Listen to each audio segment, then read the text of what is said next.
मसीह में आप सबको सलाम। आज की तिलावत ज़बूर 36 मीर मोगने के लिए खुदावंद के बंदा दाऊद का मज़मूर। शरीर की बदी से मेरे दिल में ख्याल आता है कि खुदा का खौफ उसके पेशे नज़र नहीं, क्योंकि वो अपने आप को अपनी नज़र में इस ख्याल से तसल्ली देता है कि उसकी बदी ना तो फाश होगी ना मकरूह समझी जाएगी।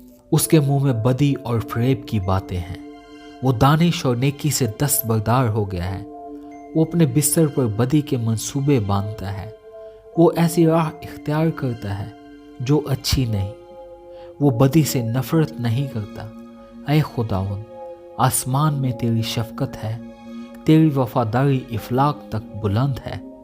तेरी सदाकत खुदा के पहाड़ों की मानिद है, तेरे अहकाम नहायत अमीक हैं।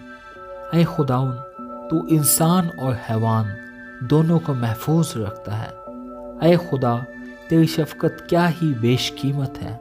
बनी आदम तेरे बाजुओं के साये में पनाह लेते हैं। वो तेरे घर की नेमतों से खूब आसूदा होंगे।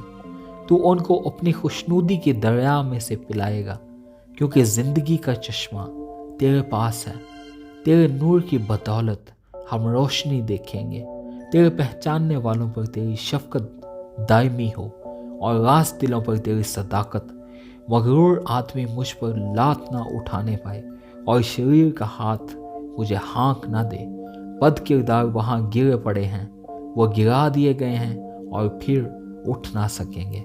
आमीन। खुदा का कलाम पढ़े और सुने जाने पर उसकी बरकत हो।